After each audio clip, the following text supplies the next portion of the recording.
بسم اللہ الرحمن الرحیم۔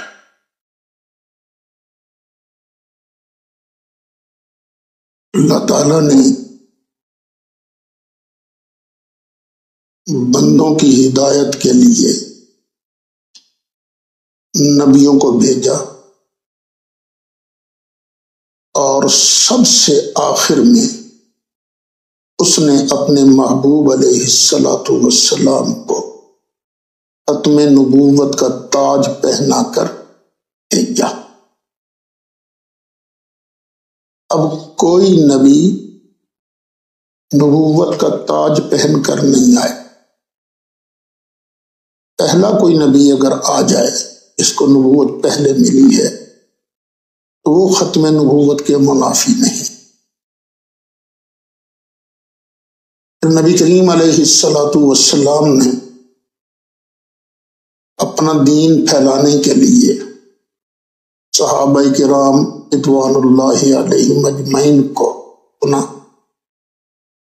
اور یہ سلسلہ چلتے چلتے دین پھیلانے والا ہم تک پہنچا ہے۔ اب ہماری ذمہ داری یہ ہے کہ پوری دیانت اور امانت کے ساتھ وہ دین جو نبی کریم علیہ السلام لے کر تشریف آئے تھے اس دین کو آگے عوام تک پہنچائیں۔ ظاہر ہے نبی کریم علیہ الصلاۃ والسلام کو بھی کئی محاذوں پر دشمنوں سے لڑنا پڑا۔ دشمنوں نے کئی محاذوں پر نبی کریم علیہ السلام کو تنگ کیا اور ہمارے سامنے بھی کئی محاذ ہیں۔ یہ تو ہو ہی نہیں سکتا کہ ہو بندہ نبی کریم علیہ السلام کے دین کا خادم اور سکون سے رہ سکے، نہیں۔ سرکار نے بھی آخری سانس تک محنت کی تھی اور ہم پر بھی لازم ہے کہ اپنے آخری سانس تک اس دین کو بچانے کے لیے اپنی محنت جاری رکھیں۔ تانے ہمیں دیتے ہیں لوگ، دیتے رہیں، تانے تو ہمیشہ سے ملتے آئے ہیں۔ حضرت سیدنا امام شافعی رحمت اللہ علیہ اہل سنت کے ایک بہت بڑے امام گزرے ہیں، وہ بھی اس کا شکوہ کرتے پائے گئے۔ وہ فرماتے ہیں اذا نحن فضلنا علیا فاننا، جب ہم حضرت سیدنا علی مرتضی کرم اللہ تعالی وجہ الکریم کی شان بیان کرتے ہیں تو پھر ہم روافض بالتفضیل عند ذوی الجہل، تو جاہلوں کے نزدیک، بے وقوفوں کے نزدیک، نادانوں کے نزدیک ہم رافضی بن جاتے ہیں کیونکہ ہم حضرت علی کی شان بیان کر رہے ہوتے ہیں، تو جاہل ہمیں رافضی کہنا شروع کر دیتے ہیں۔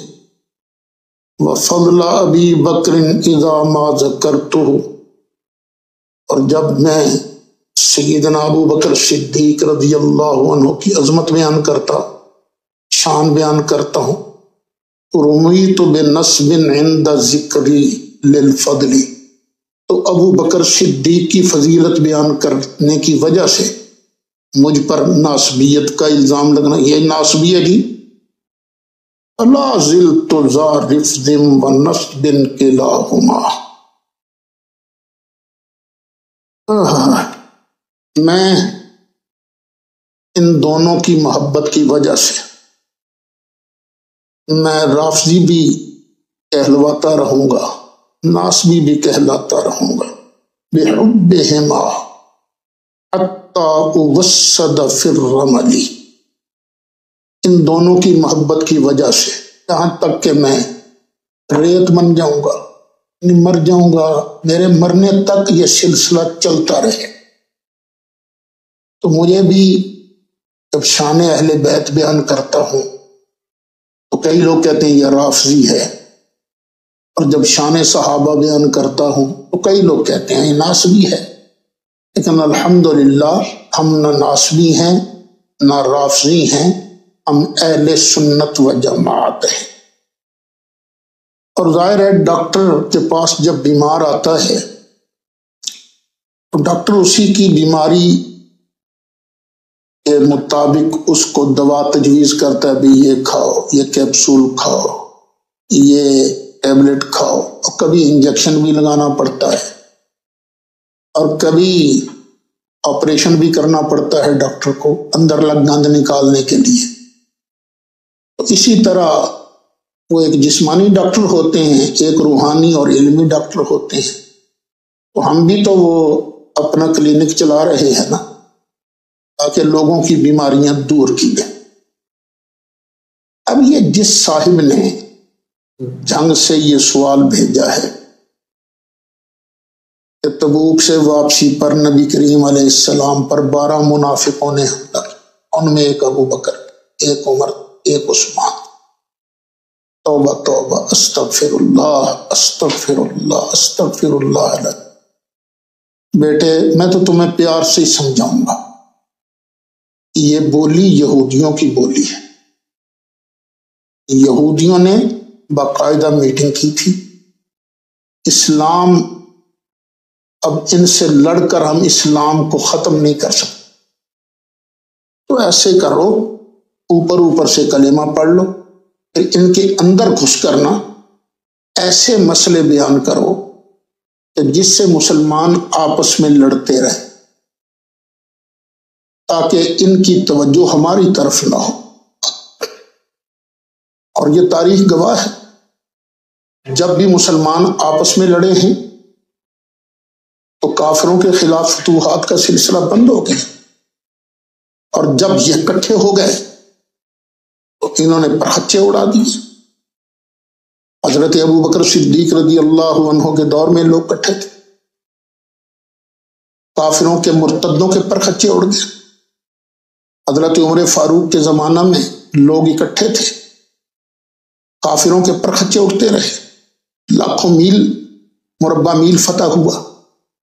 پھر سیدنا عثمان غنی ذو النورین رضی اللہ عنہ، ان کی حکومت کے خلافت کے ابتدائی دور میں مسلمان اکٹھے تھے، علاقے فتح ہوتے رہے۔ پھر جب بلوائیوں نے ان کے خلاف بلوا کیا تو ظاہر ہے پھر وہ جو فتوحات پہلے ہو رہی تھی وہ ختم ہو گئی، کیونکہ انہوں نے بھی کلمہ پڑھ کر، بلوائیوں نے بھی حضرت عثمان غنی کے خلاف بغاوت کی تھی۔ پھر حضرت سیدنا علی مرتضیٰ کرم اللہ تعالی وجہ الکریم، آپ کا دور آ گیا، آپ کا دور خلافت آیا، تو آپ کے دور خلافت کے اندر بھی لڑائیاں آپس میں ہوتی نہیں، تو آپس کی لڑائیوں کا نتیجہ کیا نکلا کہ باہر تو کچھ بھی فتح نہیں کر سکے۔ اور مولا حسن رضی اللہ عنہ، ان کی وجہ سے یہ جو لڑنے والے دونوں گروہ تھے ان کے درمیان صلح ہو گئی۔ سیدنا امیر معاویہ رضی اللہ عنہ کا زمانہ آ گیا، 20 سال تک حکومت فرمائی حضرت امیر معاویہ، اور دیکھ لو اس وقت کیا تھا، یہودیوں کے پرخچے نہیں اٹھتے رہے۔ یہ یہودیوں کا وار ہے، ان کا طریقہ کار ہے کہ مسلمانوں کو آپس میں لڑاؤ۔ وہ یہ ثابت کرنا چاہتے ہیں بہانے سے، طریقے سے، کہ مسلمانوں کے نبی سے تو ہمارے نبی کی شان زیادہ ہے۔ ایک ان کا طریقہ واردات یہ ہے، کبھی کہیں گے یہ نبی جھوٹا ہے، کبھی کہیں گے ان کے نبی سے ہمارے نبی کی شان زیادہ ہے۔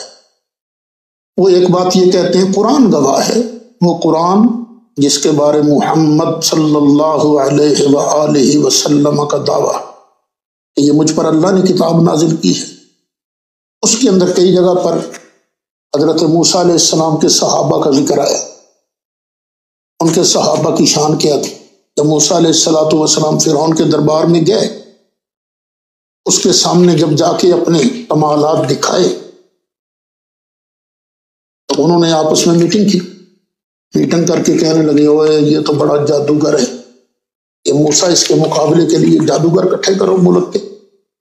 تو پورے مصر کے جادوگر اکٹھے کیے گئے، ایک دن مقرر ہو گیا، اس دن دونوں کا مقابلہ ہوگا۔ تو جب وہ مقام آیا، دن آیا، اب وہ جادوگر جو تھے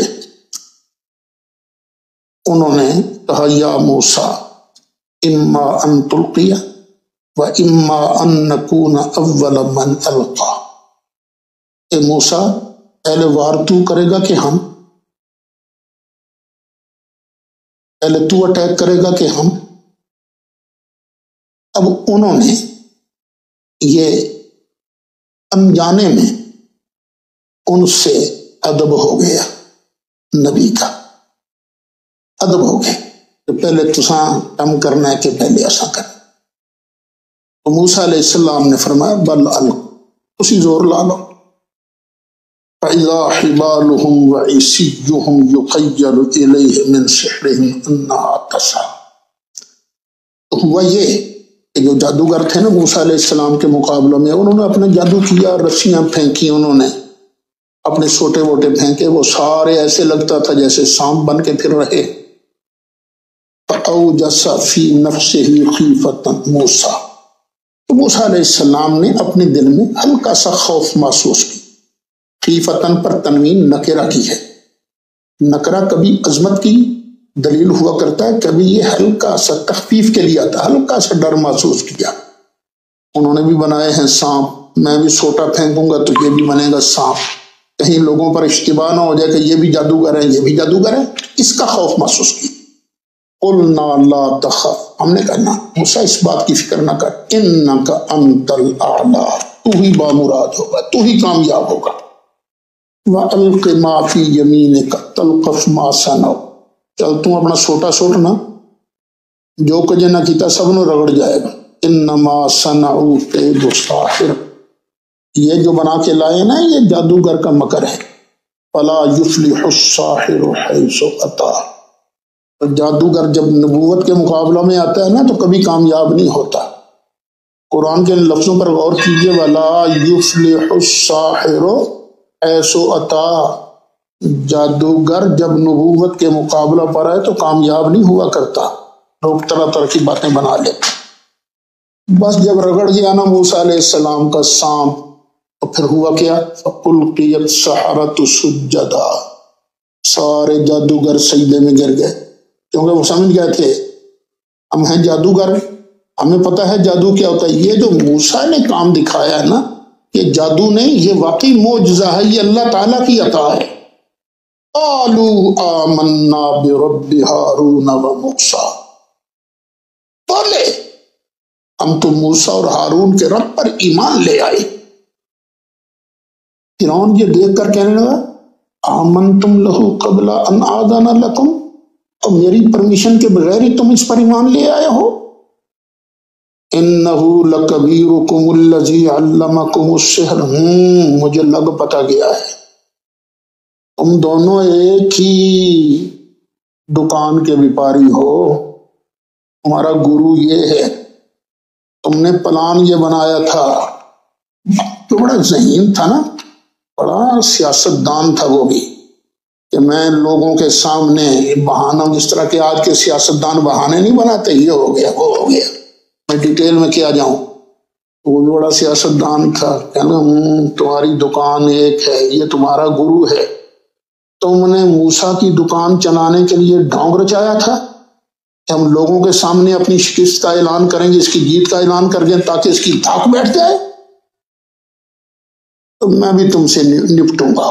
فرعون کہنے لگا فَلَأُقَطِّعَنَّ أَيْدِيَكُمْ وَأَرْجُلَكُمْ مِنْ خِلَافٍ، میں پہلے تو تھوڑے لت پیر برخلاف وڈاں گا نا، سجا ہاتھ وڈاں گا، پھر کھبا پیر وڈاں گا، پھر کھبا ہاتھ وڈاں گا، پھر سجا پیر وڈاں گا۔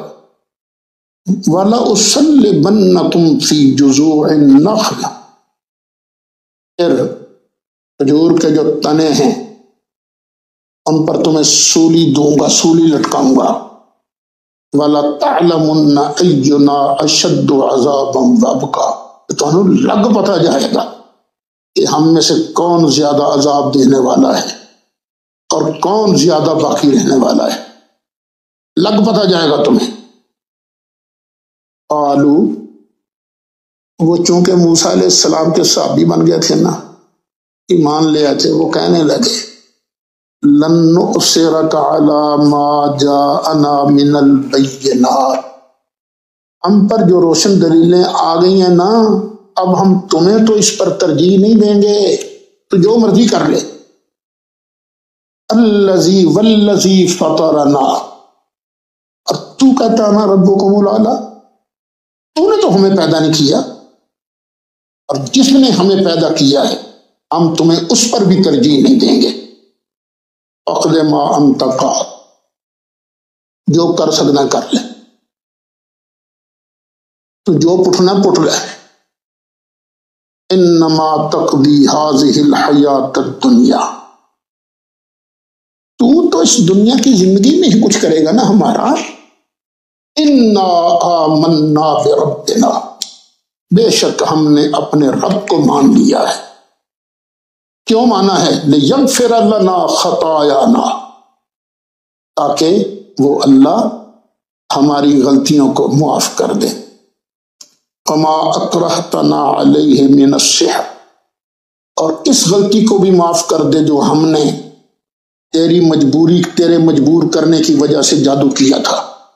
واللہ خیر وابقی، تو زیادہ باقی رہنے والا نہیں ہے، اللہ ہی بہتر ہے، اللہ ہی سے باقی رہنے والا ہے۔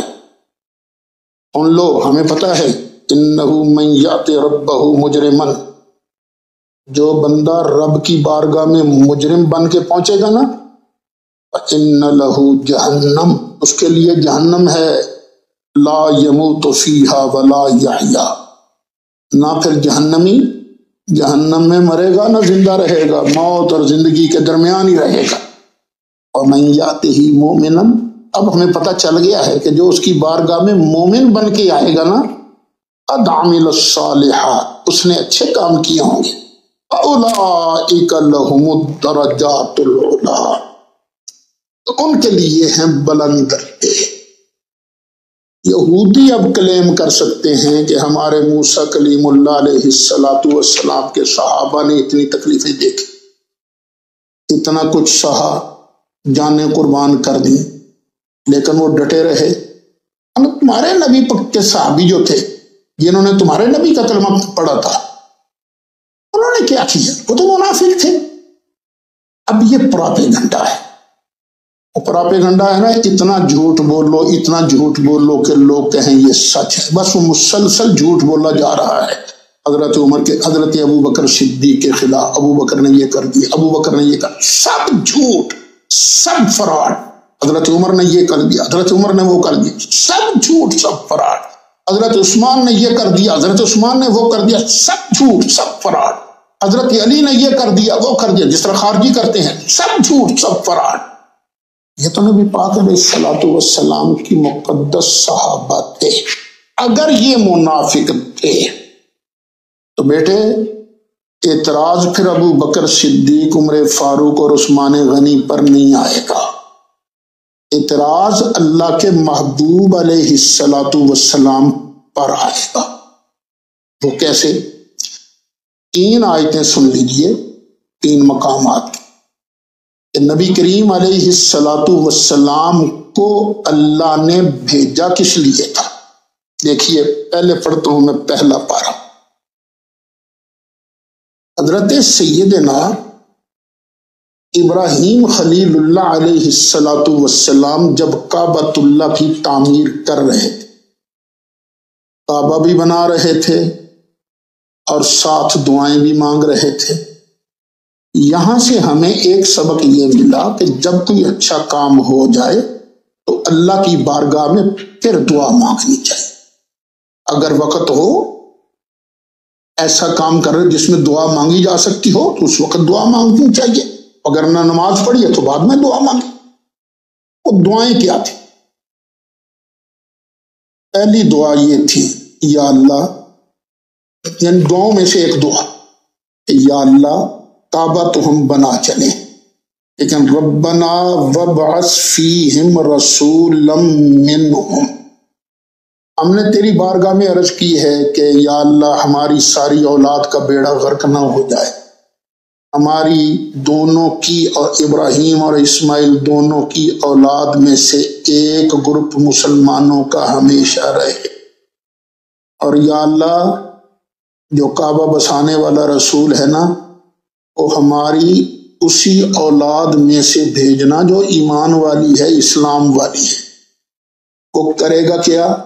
یتلو علیہم آیاتک، وہ آنے والا رسول، کعبہ بسانے والا رسول ان پر تیری آیتوں کی تلاوت کرے گا، ایک کام کرے گا، پھر وَيُعَلِّمُهُمُ الْكِتَابَ وَالْحِكْمَةَ، ان کو کتاب کی تعلیم بھی دے گا، حکمت کی تعلیم بھی دے گا، وَيُزَكِّيهِمْ، اور یہ ہماری نسل میں سے آنے والا رسول، کعبہ بسانے والا رسول، ان کو پاک بھی کرے گا، ستھرا بھی کرے گا۔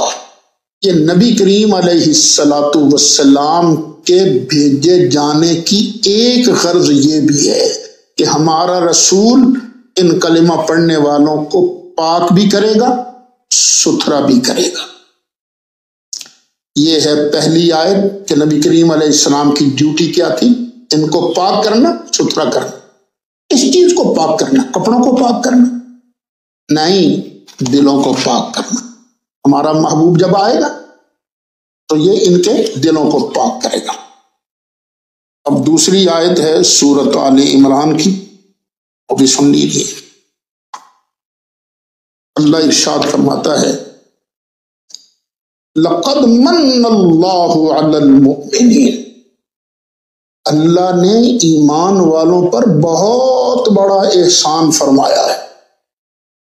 اس طرح اذ بعث فیہم رسولا من انفسہم، کہ کوئی اوپرا نہیں، انہی میں سے ایک شان والا رسول ان میں بھیج دیا، مبعوث فرمایا۔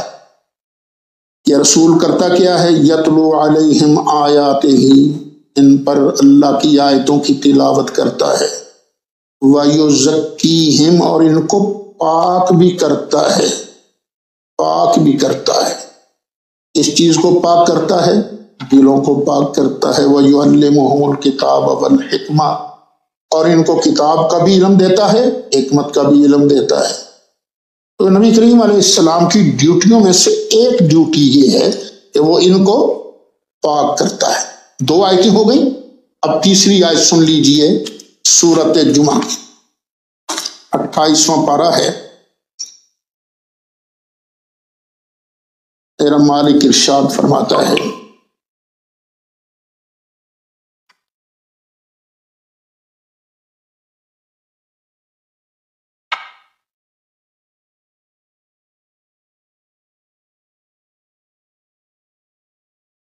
وَالَّذِي بَعَثَ فِي الْأُمِّيِّينَ رَسُولًا مِّنْهُمْ،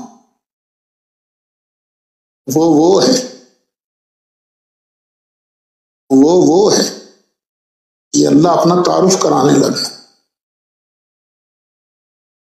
اب کوئی اس مدرسے میں آ جائے، لوگ نہ جانتے ہوں، یہاں کے طلبہ پوچھیں آپ کون ہو، وہ آگے سے کہے میں وہ ہوں جس نے سید اسد کو پڑھایا، یعنی تم تو مجھے نہیں جانتے، سید اسد کو تم جانتے ہو نا، میں تو اس کا بھی استاد ہوں۔ تعارف کرانے کا ایک انداز ہے نا۔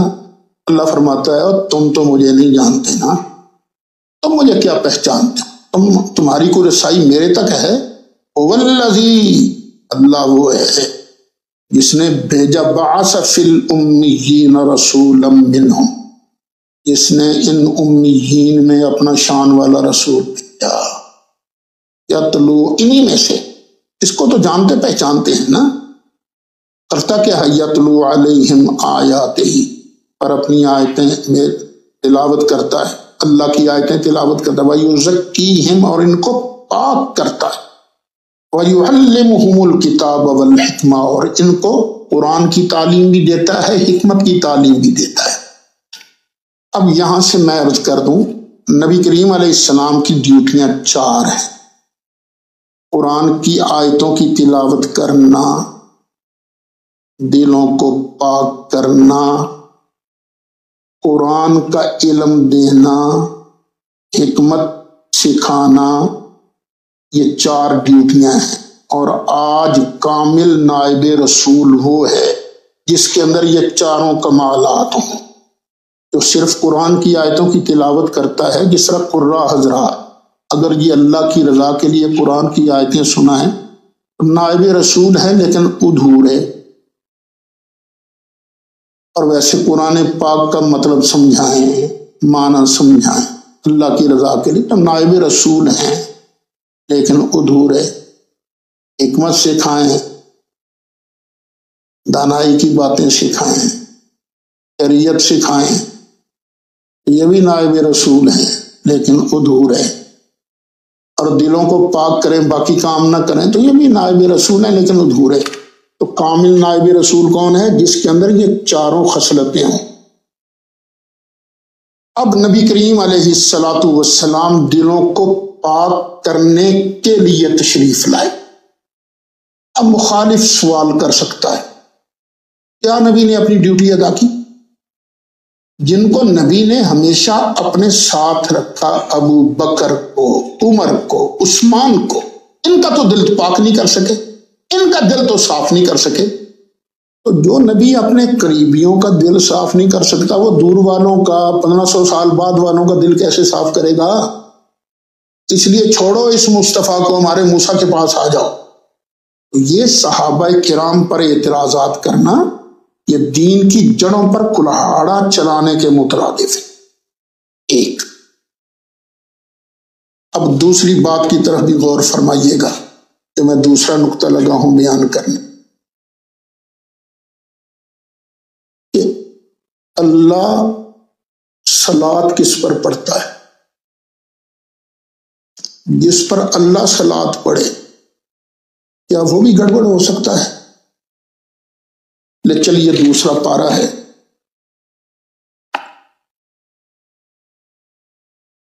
دوسرے پارے کے اندر اللہ تعالی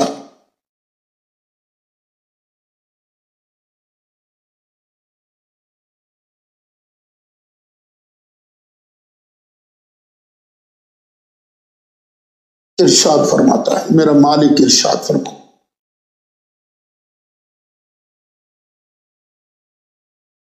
الذین اذا اصابتہم مصیبہ، اس سے پہلے وبشر الصابرین، محبوب صبر کرنے والوں کو مبارک دینا۔ کون سے صبر کرنے والے؟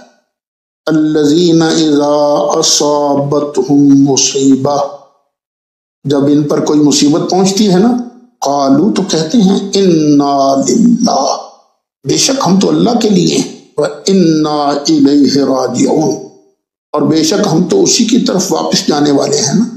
یہ لوگ ہیں اولئک علیہم صلوات من ربہم ورحمہ، یہ وہ لوگ ہیں جن پر ان کے رب کی طرف سے صلوات آتی ہیں، درود آتا ہے ان پر، ورحمہ اور اللہ کی رحمت آتی ہے، واولئک هم المہتدون، اور یہی لوگ ہیں ہدایت پانے والے۔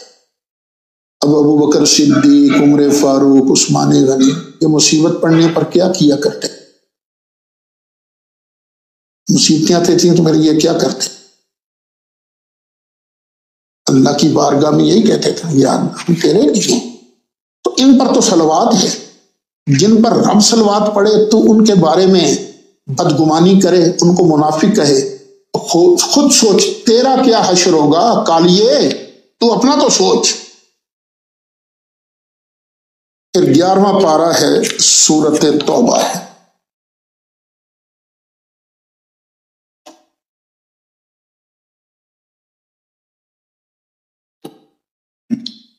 سورۃ توبہ کی غالباً آیت نمبر 103 ہے۔ اللہ ارشاد فرماتا ہے، محبوب پیارے صلی علیہم، ان پر صلوات پڑھ ان پر صلوات۔ اللہ بھی صلوات پڑھتا ہے اور اللہ اپنے محبوب علیہ السلام کو بھی کہتا ہے چل محبوبہ ان پر صلوات پڑھ۔ کیا منافقوں پر صلوات ہوتی ہے؟ او خدا کے بندے، میرے بیٹے کیوں اپنا بیڑا غرق کر رہا ہے؟ وہ تجھے اعتبار ہے تیرا اگلا سانس آئے گا کہ نہیں آئے گا؟ تو تو نے قبر میں نہیں جانا؟ اگر تو سچے دل سے میرے محبوب علیہ السلام کا کلمہ پڑھتا ہے، سچے دل سے قرآن کو مانتا ہے، اور ابو بکر کے بارے اس طرح کی باتیں نہ کیا کر، تیرا اپنا بیڑا غرق ہو جائے گا، ان کا کچھ نہیں بگڑے گا۔ حضرت عمر کی شان میں یوں نہ بولا کر، ان کا کچھ نہیں بگڑے گا، تیرا ہی بیڑا غرق ہوگا۔ بیٹے میں سمجھاتا ہوں اس نقصان سے باز آ جا، حضرت عثمان حضرت علی کے بارے میں کوئی بات خلاف نہ کیا کر، کیوں ان کا تو کچھ نہیں بگڑے گا، پھر اپنا ستیہ ناش ہو جائے۔ اب چل 22واں پارہ ہے، سورۃ احزاب ہے، وہ بھی سن لے۔ اللہ ارشاد فرماتا آیت نمبر 45 ہے، والذی یصلی علیکم وملائکتہ، اللہ وہ ہے جو تم پر بھی درود بھیجتا ہے، اس کے فرشتے بھی تم پر درود بھیجتے ہیں۔ کیوں اللہ رحمتیں نازل کرتا ہے، کیوں اللہ صلوات پڑھتا ہے، کیوں اللہ درود پڑھتا ہے؟ لِیُخْرِجَکُم مِّنَ الظُّلُمَاتِ إِلَى النُّورِ، تاکہ تمہیں اندھیریوں سے نکال کر نور کی طرف لے جائے۔ وَكَانَ بِالْمُؤْمِنِينَ رَحِيمًا، وہ تو مومنوں پر بڑا ہی مہربان ہے، بڑا ہی رحم کرنے والا ہے۔ اب بیٹے خود سوچ، میری دو باتیں ہو گئی۔ ایک، نبی کریم علیہ السلام کی شان کیا ہے؟ وہ ان کو پاک کرنے والے ہیں۔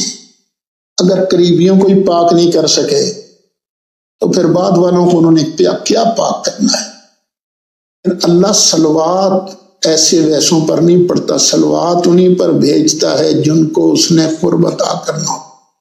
یَهُوَ الَّذِي يُصَلِّي عَلَيْكُمْ وَمَلَائِکَتُهُ، یہ آیت دیکھو اور وہ آیت بھی دیکھو، إِنَّ اللَّهَ وَمَلَائِکَتَهُ يُصَلُّونَ عَلَى النَّبِيِّ، اللہ بھی اور اللہ کے فرشتے بھی نبی پاک علیہ السلام پر صلوات دے۔ صرف نبی پاک علیہ السلام پر نہیں، جو نبی کریم علیہ السلام کے دامن کرم سے وابستہ ہو جائے، نبی پاک علیہ السلام کی غلامی کر لے، نبی پاک علیہ السلام کی شریعت کے تحفظ کا عہد کر لے، پھر اللہ کہتا ہے فکر نہ کرنا، هو الذی یصلی علیکم وملائکتہ لیخرجکم من الظلمات الی النور۔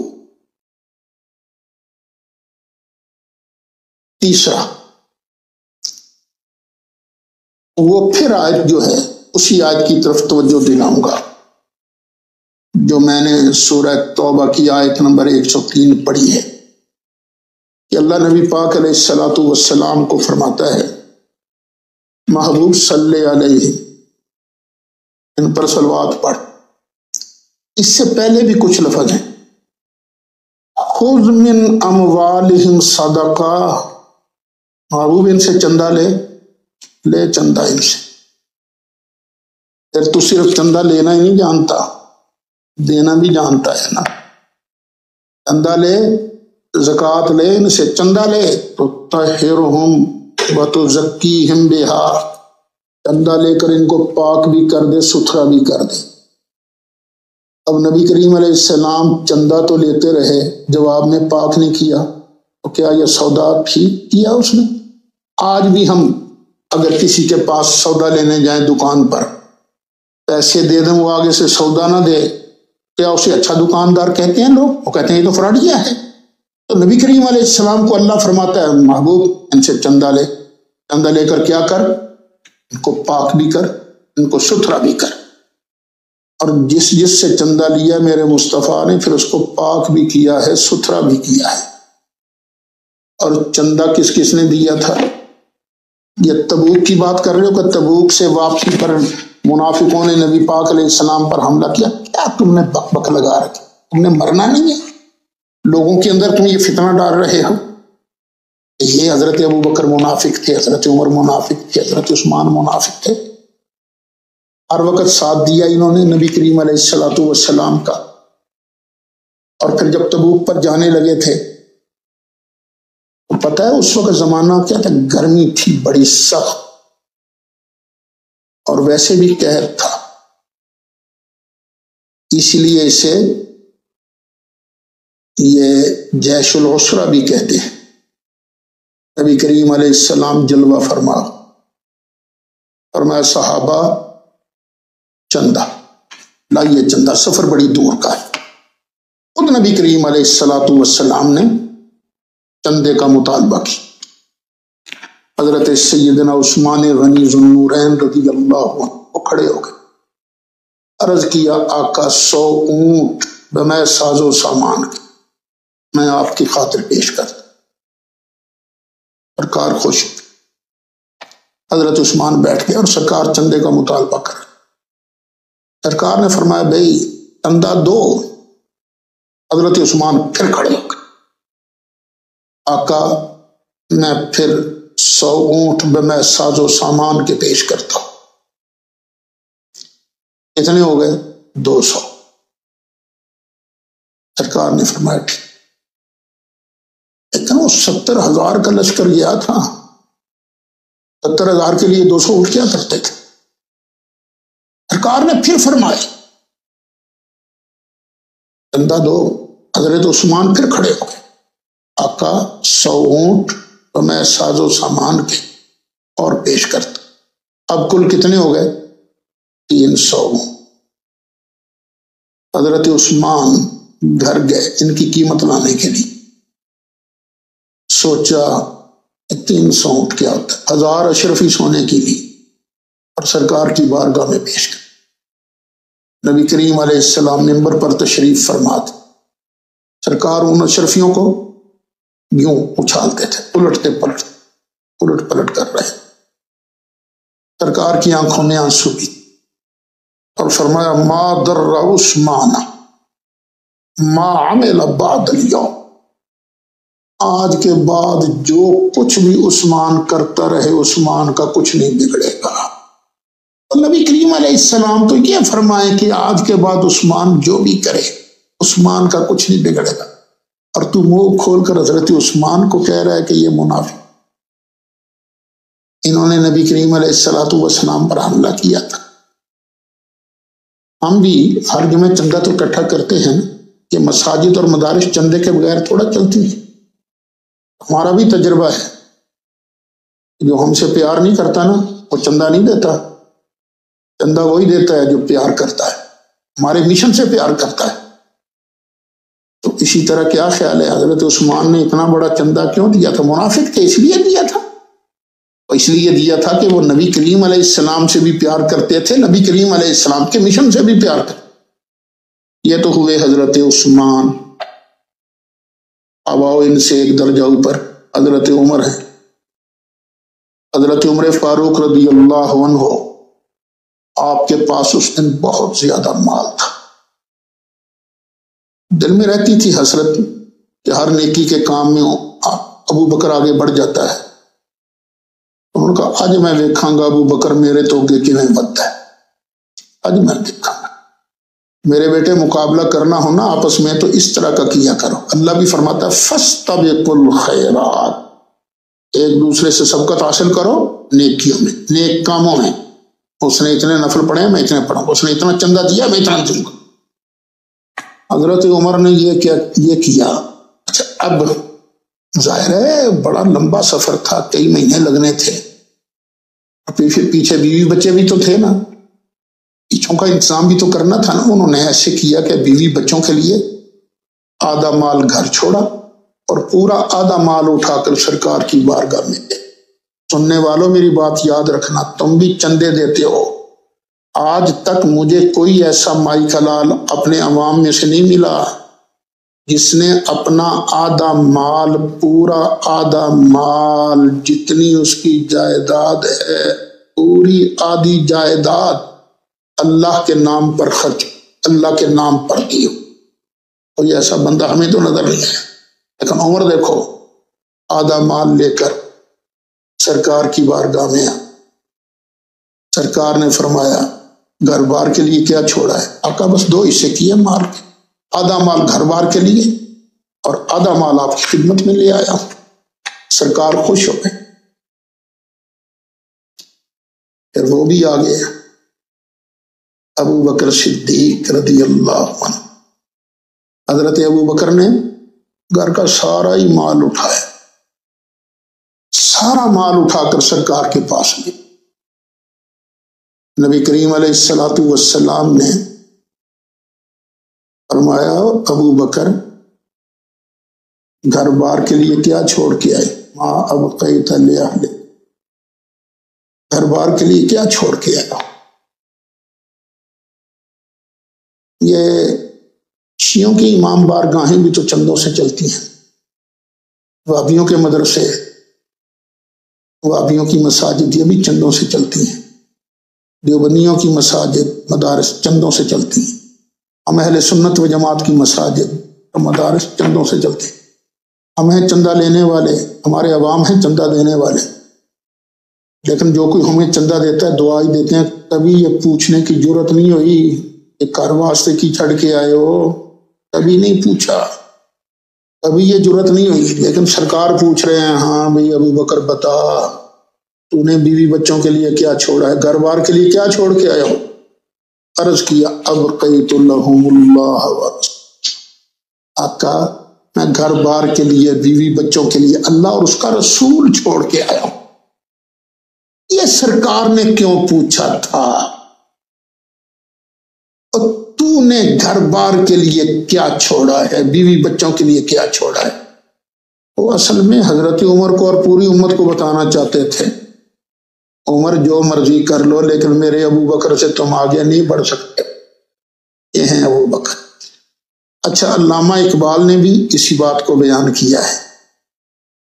ہمارے ہری پور ہزارہ میں ایک بزرگ ہیں قاضی عبد الدائم صاحب دائم، انہوں نے نبی کریم علیہ الصلوۃ والسلام کی سیرت مبارکہ پر بڑی شاندار کتاب لکھی ہے، سید الورا، 3 جلدوں میں ہے، اور میں اس کو ریکمینڈ بھی کیا کرتا ہوں۔ ویسے جس نے چھوٹی پڑھنی ہو اس کے لیے سیرت رسول عربی اس کو ریکمینڈ کرتا ہوں، سیرت مصطفیٰ اس کو بھی ریکمینڈ کرتا ہوں، اور جس نے کوئی تفصیل سے پڑھنا ہو، اردو دان ہو، تو اس کے لیے یہ ضیاء النبی کرم شاہ صاحب رحمۃ اللہ علیہ کو ریکمینڈ کرتا ہوں، اور جس نے درمیان والا حصہ پڑھنا ہو اس کے لیے میں ریکمینڈ کرتا ہوں یہ سید الورا۔ انہوں نے علامہ اقبال رحمۃ اللہ علیہ کی زبان سے اس واقعہ کو بیان کیا ہے۔ ایک دن رسول پاک نے اصحاب سے کہا، دے مال راہ حق میں جو ہوں تم میں مالدار۔ ارشاد سن کر فرتے طرب سے عمر اٹھے، اس روز ان کے پاس تھے درہم کئی ہزار۔ دل میں یہ کہہ رہے تھے کہ صدیق سے ضرور بڑھ کے رکھے گا آج قدم میرا راہوار۔ لائے غرض کے مال رسول امی کے پاس، ایثار کی ہے دستے نگر ابتدائے کار۔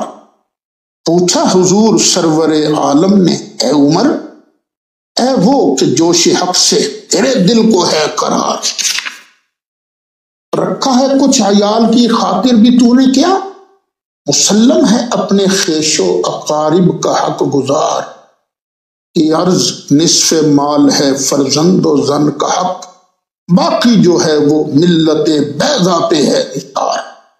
اتنے میں وہ رفیق نبوت بھی آ گیا، جس سے بنائے عشق و محبت ہے استوار۔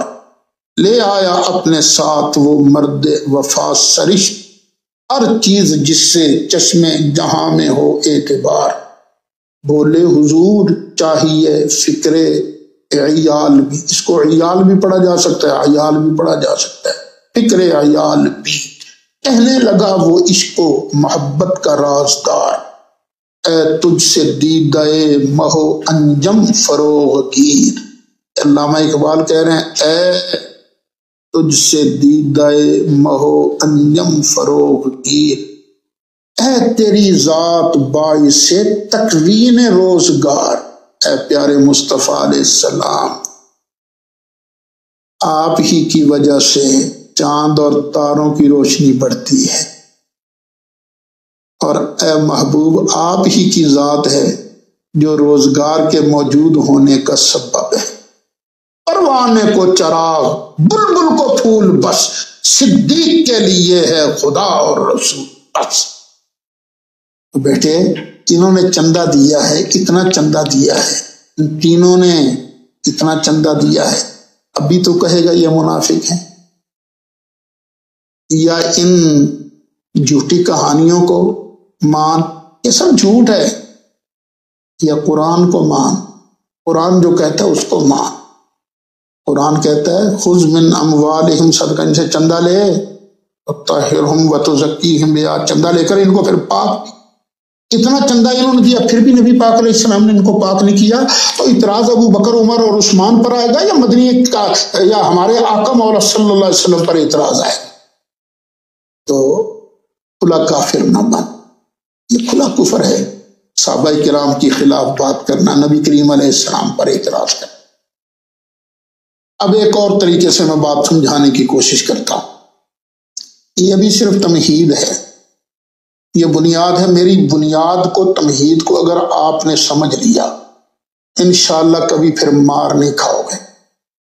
دیکھیے کتابیں ہیں بہت، یہ جو باقی کی کتابیں ہیں حدیث کی، تاریخ کی، یہ نبی کریم علیہ السلام کے وصال مقدس کے تقریباً 200 سال کے بعد لکھی جانے لگی، اور 200 سال کے زمانے تک کیا بات سیم رہ سکتی ہے؟ وہ ہمارے سامنے لوگ باتیں کرتے ہیں، آج کچھ ہوتی ہے کل بدلی ہوتی ہے، لیکن اللہ نے محبوب علیہ السلام پر جو کتاب نازل کی ہے اس کے بارے اللہ کا وعدہ ہے انا نحن نزلنا الذکر وانا لہ لحافظ، اس کو ہم نے ہی نازل کیا ہے اور اس کی حفاظت بھی ہم کریں۔ نبی کریم علیہ السلام پر جب پہل وحی آنے لگی نا، تو نبی کریم علیہ السلام نے وحی کو یاد کرنے کے لیے نا جبریل کے ساتھ ساتھ پڑھتے جاتے تھے، زبان بھی ہلاتے تھے۔ اللہ نے تو نبی کریم علیہ السلام کو اس مشکل میں بھی نہیں ڈالا، لا تحرک بہ لسانک لتعجل بہ، محبوب پیارے وحی کو جلدی یاد کرنے کے لیے اپنے زبان کو ہلانے کی بھی تو تکلیف نہ دے۔ ان علینا جمعہ وقرآنہ، بے شک اس قرآن کا جمع کرنا بھی ہمارے ذمہ کرم پر ہے، اور اس کو تیری زبان پر پڑھانا بھی ہمارے ہی ذمہ کرم پر ہے۔ بھئی قرآن جو ہے سب سے افضل کتاب، سب سے سچی کتاب یہ ہے، باقی ہر کتاب میں شک ہو سکتا ہے، لیکن قرآن جو ہے اس کے اندر ذرہ بھی شک گنجائش ہی نہیں۔ خود اس قرآن کا اپنا دعویٰ ہے الف لام میم ذالک الکتاب لا ریب فیہ، یہ وہ عظمت والی شان ہے جس میں شک کی ذرا بھی گنجائش نہیں ہے۔ اس قرآن سے فیصلہ کرواتے ہیں محبوب کے صحابہ تھے کیسے۔ یہ 26واں پارہ ہے، سورہ فتح ہے، اور سورہ فتح کی آخری آیت ہے، آیت نمبر 29۔ اللہ فرماتا ہے محمد رسول اللہ صلی اللہ علیہ وسلم، محمد صلی اللہ علیہ وسلم اللہ کے رسول ہیں، یعنی اپنے محبوب علیہ السلام کی رسالت کا اعلان۔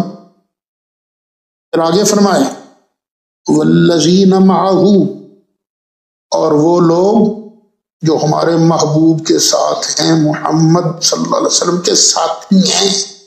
اور ساتھی کون ہیں؟ اصحاب رسول، یہ جو ہیں اشداء علی الکفار، کافروں کے مقابلے پر بڑے سخت ہیں، لیکن رحماء بینہم، آپس میں بڑے ہی مہربان، بڑے ہی مہربان، یہ بڑا خیال رکھتے ہیں ایک دوسرے کا، خیال بھی رکھتے ہیں، لیکن جس کے بندے ہیں نا اس کے عبادت گزار بھی ہیں۔ تراہم رکعا سجدا، تو ان کو دیکھے گا کبھی رکوع کرتے ہیں کبھی سجدہ کرتے ہیں۔ اچھا کئی لوگ نماز پڑھتے ہیں کسی نیت سے، کوئی پڑھتے ہیں کسی نیت سے۔ میں ایک بات ہے تو لطیفہ والی اکثر بیان کرتا ہوں، میری چشمدید بات، مجھے مدینہ منورہ حاضری دینے کا شرف پہلی بار نصیب ہوا تھا سن 82 میں، اور مسجد شریف میں اعتکاف بیٹھنے کی سعادت کی نصیب، ابھی یہ نئی کنسٹرکشن نہیں تھی، پرانی مسجد شریف، باب سیدنا عمر سے داخل ہونا جو پہلا ہی خوخہ ہے، تو وہیں پر ہمیں جگہ ملی، نصیب ہوئی۔ تو لوگوں نے اپنی اپنی جگہ مصلے بچھانے ہوتے ہیں، یہاں تو چادریں تان لیتے ہیں نا اعتکاف والے، وہاں تو چادریں کو نہیں تاننے دیتا، کیوں؟ اس لیے کہ اتنی جگہ ہی نہیں ہوتی، پوری دنیا سے تو لوگ آتے ہیں اعتکاف بیٹھنے کے لیے، لیکن انسان کی فطرت کے اندر وہ تھوڑا سا بخل بھی ہے نا، ہر آدمی چاہتا ہے کہ مجھے جگہ تھوڑی سی زیادہ ملے، تو کوئی لوگوں نے نا وہ بیڈ شیٹس بچھانی شروع کر دی، بڑی چادریں، ظاہر ہے جب چادر بچھائی جائے گی تو پھر جگہ تو کم ہوگی۔ ادھر مغرب کی نماز ہوئی، ختم ہوئی، ادھر شرطہ آ گیا اندر سے اور اس نے چادریں کھینچ لی، شرک، ہاں تو شرک بھی بڑا سستا ہے نا، یہ تم کیا کر رہے ہو، یہ تو شرک، لو چادر بچھانا بھی شرک ہو گئے۔ اس نے اب میں دیکھ رہا ہوں چادریں کھینچنی شروع کر دی۔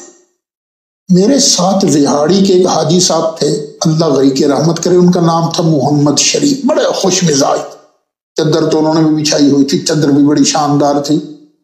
انہوں نے دیکھا نا شرطہ آ گیا تو چادر پر کھڑے ہو کر کہا اللہ اکبر، کھڑے ہو گئے،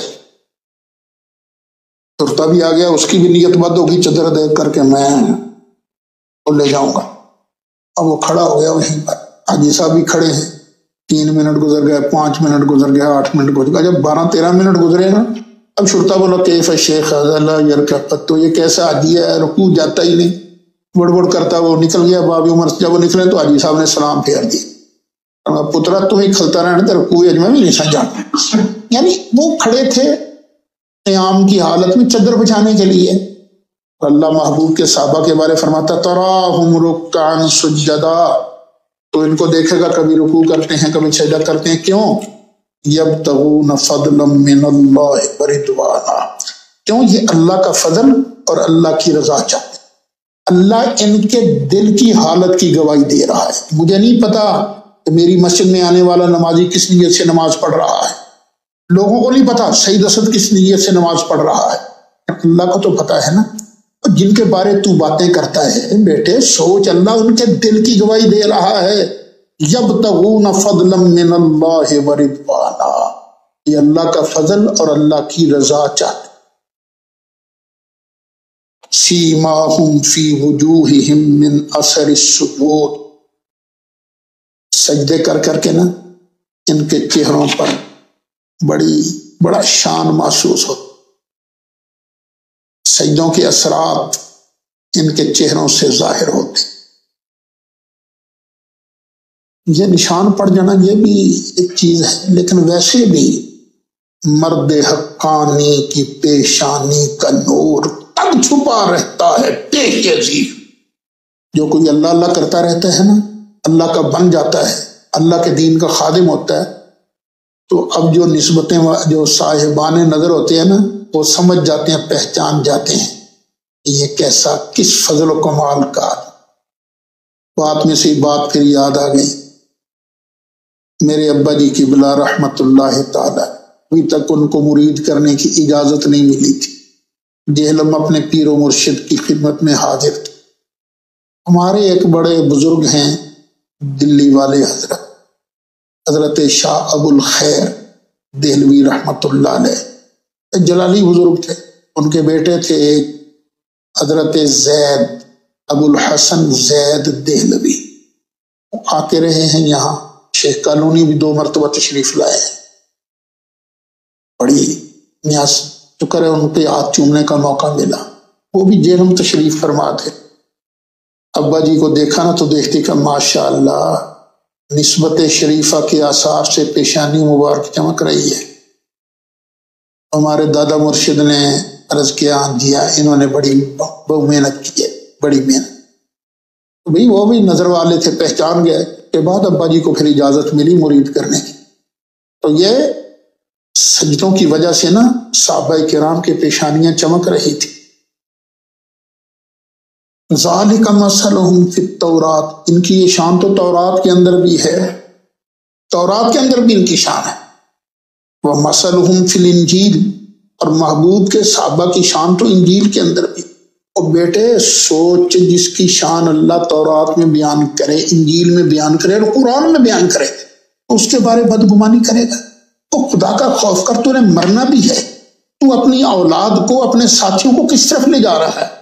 تو نے کبھی سوچا بھی ہے کہ ایک ہے صرف تیرا گناہ، اور اگر تو لوگوں کو یہ تبلیغ کرے گا تو جو تیرے کہنے پر چلے گا اس کا گناہ بھی تو تجھے اٹھانا پڑے گا نا، اس کا بوجھ بھی تو اٹھائے گا، تو کیوں اپنا بیڑا غرق کر رہا ہے؟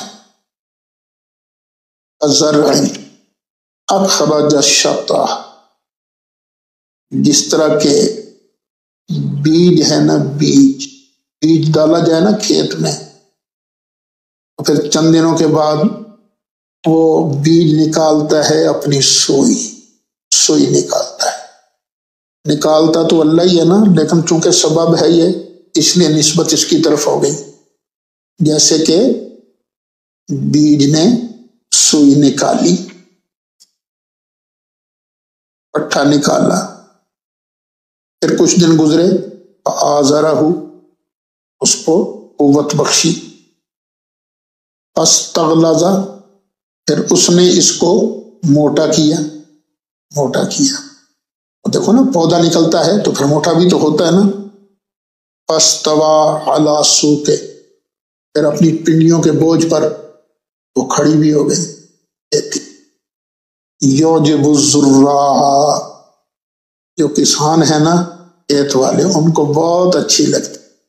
یہ مصطفیٰ علیہ السلام کے صحابہ کی اللہ شان بیان کر رہا ہے، اور کون ہیں جو کھیت بسانے والے، کون ہیں یہ؟ اصل ہے اللہ تعالیٰ، اور پھر اللہ تعالیٰ کی عطا سے نبی کریم علیہ السلام، نبی کریم علیہ السلام نے یہ کھیت بنایا، پہلے ابو بکر ایمان لائے، علی ایمان لائے، پھر آہستہ آہستہ یہ تھوڑی سی موٹی ہوئی، پھر اس کو طاقت بخشی گئی، اور پھر یہ جب وہ فصل لہلہاتی ہے نا، جھومتی ہے، کبھی ادھر جاتی ہے فصل، کبھی ادھر جاتی ہے، لہلہاتی ہے نا، ہوا ادھر کی آئے تو ادھر کی آئے تو ادھر، تو جو مالک ہوتا ہے نا بڑا خوش ہوتا ہے۔ یعجب الزراع، یہ خوش کرتی ہے کسانوں کو، اور ظاہر ہے اس لہلاتی فصل کو دیکھ کر کچھ جلتا بھی تو ہے، اور جلتا کون ہے؟ شریک۔ مالک سے پوچھتے ہیں یا اللہ تو بتا، اس کھیتی سے، صحابہ کی کھیتی سے جلنے والا کون ہے؟ فرمایا لیغیظ بہم الکفار، یہ اس لیے لہرا رہی تاکہ ان کی وجہ سے کافروں کے دل جلے۔ بیٹے تیرا تعلق جس بھی مذہب سے ہے، اپنے مذہب کا ترجمہ اٹھا دے، کیا مطلب بنتا ہے کہ خوش ہوتا ہے صحابہ کی لہلہاتی فصل کو دیکھ کر کون؟ کسان، اور جلتا کون ہے؟ کافر، کیونکہ وہ دین کا شریک بنتا ہے نا، دین کا شریک بننے والا کون ہے؟ دین تو ایک ہی ہے نا، ایک ہی دین ہے۔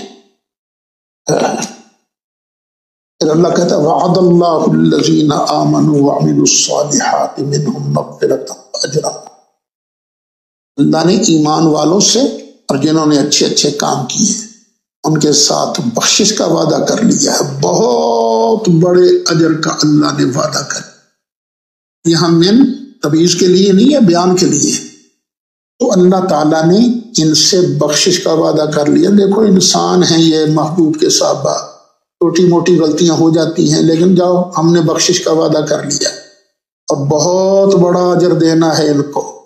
اب اللہ ان کے بارے یہ اعلان کرے، اور بیٹے تو خود سوچ، تو کس محلے کا رہنے والا ہے؟ تو کدھر کا رہنے والا ہے؟ 2 محلے ہوں گے قیامت کے دن، ایک محلہ ہوگا، ایک بستی ہوگی، ایک بڑا ملک ہوگا جنتیوں والا، اور دوسرا ملک ہوگا دوزخیوں والا۔ مصطفیٰ علیہ السلام کے صحابہ والا، جو مصطفیٰ نے جن کو اپنے ساتھ چنا، وہ تو ہوں گے جنت کے اندر، اللہ نے ان سے وعدہ کر لیا۔ اب تو ان کے ساتھ رہنا چاہتا ہے یا جلنے والوں کے ساتھ رہنا چاہتا ہے؟ اب تیری مرضی، من شاء فلیؤمن ومن شاء فلیکفر، جس کا جی چاہتا ہے مان لے، جس کا جی چاہتا ہے انکار کر۔ میں تو قرآن پڑھ رہا ہوں، قرآن کا خادم ہوں نا، تمہارے سامنے قرآن پیش کر رہا ہوں اپنے دین کی عظمت کے لیے، دین کے دفاع کے۔ یہ 10واں پارہ ہے، سورہ انفال ہے، اور اس کی آیت نمبر 74 ہے۔ اس سورہ مبارکہ کی کل آیتیں ہیں 75، یعنی یہ سورہ انفال کی سیکنڈ لاسٹ آیت۔ اللہ تعالیٰ ارشاد فرماتا ہے والذین آمنوا، وہ لوگ جو ایمان لائے، وہاجروا اور ہجرت کی، وجاہدوا فی سبیل اللہ اور اللہ کی راہ میں جہاد کی، یہ لوگ۔ اور دیکھو کیا یہ تینوں شانیں ابو بکر، عمر اور عثمان میں پائی جاتی ہیں کہ نہیں؟ ایمان بھی لائے، ہجرت بھی کی اور اللہ کی راہ میں جہاد بھی کیا۔ والذین آووا، اور وہ لوگ جنہوں نے ان آنے والوں کو ٹھکانہ دیا، جگہ دی، مقام دیے، ونصروا اور ان کی مدد کی۔ یہ کون لوگ ہوئے؟ انصار۔ اللہ فرماتا ہے اوے کسی کی باتوں میں آن کر شک نہ کرنا، میں اللہ اعلان کر رہا ہوں اولئک هم المؤمنون حقا، یہ پکے سچے مومن ہیں، پکے سچے مومن ہیں۔ اور آگے اللہ فرماتا ہے یہ مومن ہیں، نبی تو نہیں ہے نا کہ معصوم ہوں، یہ صحابہ ہیں، انسان ہیں، محفوظ ہیں، اگر کوئی چھوٹی موٹی غلطی ہو بھی گئی کوئی بات نہیں، لہم مغفرہ، ان کے لیے تو بخشش ہے، یہ بخشے ہوئے ہیں، ہم معاف کر دیں گے، کیونکہ یہ جو ہجرت اور مہاجرین کی مدد یہ تو بہت بڑا کام ہے نا، چھوٹی موٹی غلطی بھی ہوگی تو ہم تو بڑے مہربان ہیں نا، ان کے لیے مغفرت بھی ہے، ورزق کریم، اور عزت والی روٹی بھی ہے، عزت والا رزق بھی ہے ان کے لیے۔ الحمدللہ میں اکثر جلسوں میں جاتا رہتا ہوں، مہمان بنتا رہتا ہوں، تو میزبان بڑی عزت سے کہتے ہیں حضور اے بھی کھاؤ، اے بھی کھاؤ، تو میں خوش ہو جاتا ہوں، پھر سوچتا ہوں یہ دنیا کے مہمان ہیں، انہوں نے مجھے عزت والی روٹی دی تو سعید اسد کتنا خوش ہے۔ جس ابو بکر کو اللہ عزت والا کھانا دے گا اس کی عظمتوں کا حال کون بیان کر سکتا؟ ابو بکر ہوں، عمر ہوں، عثمان ہوں، علی ہوں، یہ جتنے صحابہ ہیں لہم مغفرہ، ان کے لیے بخشش ہے، چھوٹی موٹی غلطی ہے تو اللہ معاف کرتا ہے، ورزق کریم، اور ان کے لیے عزت والا رزق بھی ہے۔ تو بیٹے جن کے بارے اللہ اس طرح اعلان کرے تو ان کے بارے باتیں کریں، اجی ملل والنحل کے اندر یہ لکھا ہے خدا کا خوف کر، میں قرآن پڑھ رہا ہوں تو جھوٹی روایتیں بیان کر رہا ہے۔ اللہ تعالیٰ تمہیں راہ ہدایت نصیب۔ اور پھر سورہ حشر ہے، اس کی بھی میں 3 آیات تلاوت کروں۔ سورہ حشر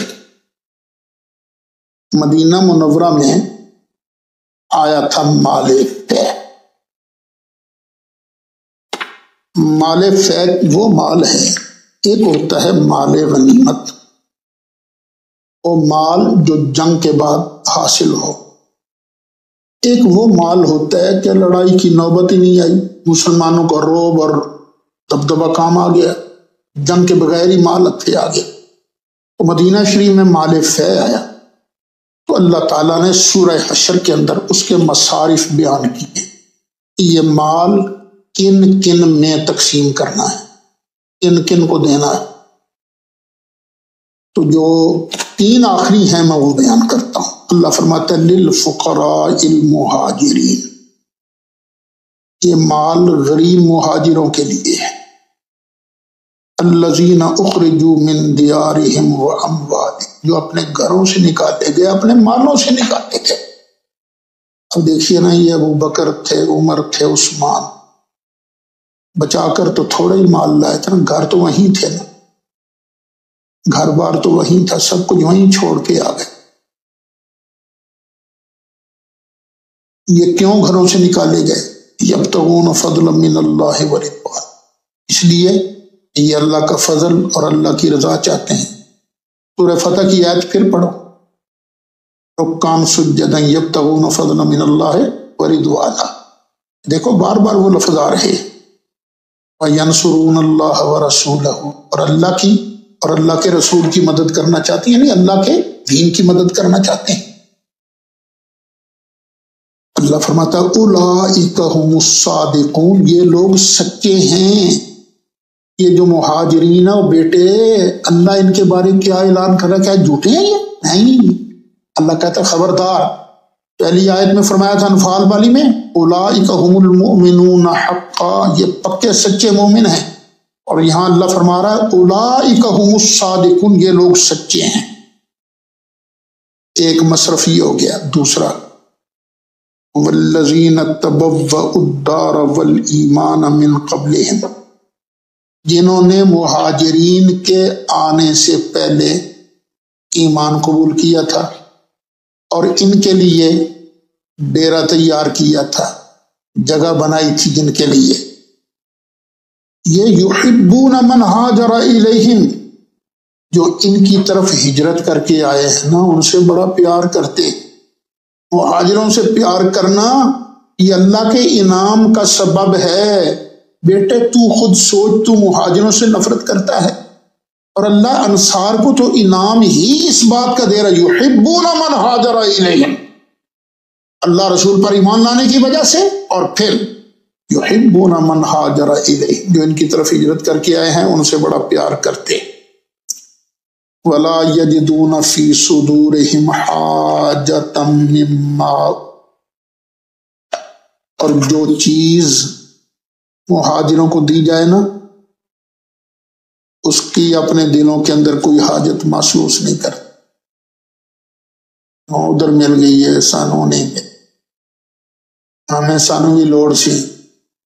وَيُؤْثِرُونَ عَلَىٰ أَنفُسِهِمْ وَلَوْ كَانَ بِهِمْ خَصَاصَةٌ، خود خواہ کتنے ہی محتاج کیوں نہ ہو، کتنے ہی ضرورت مند کیوں نہ ہو، وہ مہاجرین کو اپنے آپ پر ترجیح دیتے ہیں۔ وَمَن یُوقَ شُحَّ نَفْسِهِ، جو اپنے بخل سے بچا لیا، جس کے دل کے اندر اللہ نے بخل نہیں رکھا۔ انصار اس کے مصداق ہے نا، ان کے اندر بخل تو نہیں ہے۔ اولئک هم المفلحون، یہی لوگ کامیاب ہیں۔ یہ لفظ شح ہے، شخ نہیں۔ اچھا، یہ دو گروپ ہو گئے، پھر اللہ نے تیسرا گروپ بھی بیان کیا جو انعام کا مال فے کا حقدار ہوگا۔ وہ کون سا ہے؟ والذین جاءوا من بعدہم، جو ان مہاجرینوں انصار کے بعد آئیں گے۔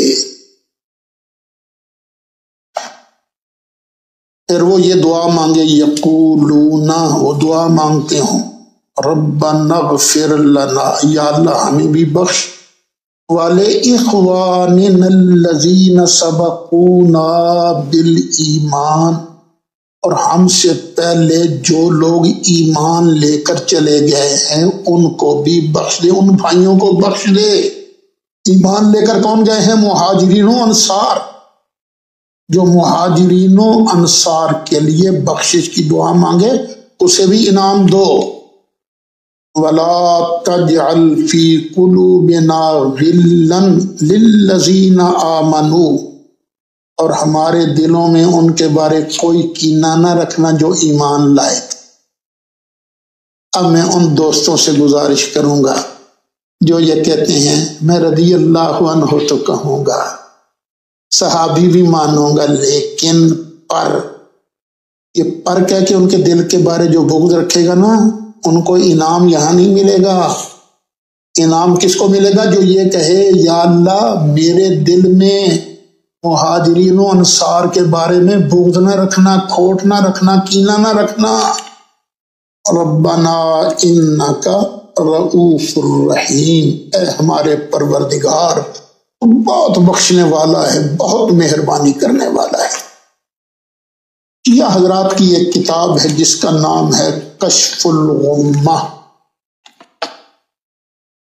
اس کے اندر ایک واقعہ لکھا ہوا ہے کہ حضرت سیدنا امام زین العابدین رضی اللہ عنہ تشریف فرما کے کچھ لوگ آگے اور انہوں نے آن کر حضرت ابو بکر صدیق اور حضرت عمر فاروق رضی اللہ عنہ ان کے متعلق بری باتیں کرنی شروع کر دی۔ پہلے تو امام زین العابدین چپ کر کے سنتے، پھر فرمان لگا ہے بات سنو، کیا تمہارا تعلق ان لوگوں سے ہے جن کے بارے اللہ فرماتا ہے للفقراء المہاجرین الذین اخرجوا من دیارہم واموالہم، تمہارا تعلق ان لوگوں سے؟ نہیں امام، ہمارا تعلق ان لوگوں سے۔ ٹھیک ہے، کیا تمہارا تعلق ان لوگوں سے ہے جنہوں نے انصار سے، تمہارا تعلق ان سے ہے؟ نہیں امام، ہمارا تعلق ان سے نہیں۔ فرمایا اچھا، تمہارا تعلق مہاجرین سے بھی نہیں، انصار بھی نہیں، تو میں پھر گواہی دیتا ہوں کہ تمہارا تعلق تیسرے والوں میں سے بھی، تیسرے گروپ سے، جن کو اللہ ایمان دیتا ہے نا، وہ کیا کرتے ہیں؟ وہ پہلوں کے بارے دل میں کینہ نہیں رکھتے، صحابہ کے بارے کوئی کینہ نہیں رکھتے، بلکہ ان سے محبت کرتے ہیں اور ان کے لیے بخشش کی دعا کرتے ہیں۔ تو میرے بیٹو، یہ قرآن کا فیصلہ اور امام زین العابدین کا فیصلہ ہے۔ وہ کیا کہ انعام اسی کو ملے گا، جنت اسی کو ملے گی جو مہاجرین سے بھی پیار کرتا ہو، انصار سے بھی پیار کرتا ہو۔ جن لوگوں سے مولا حسن نے صلح کر لی تھی تم ان سے بغض رکھتے ہو، خدا کا خوف کرو۔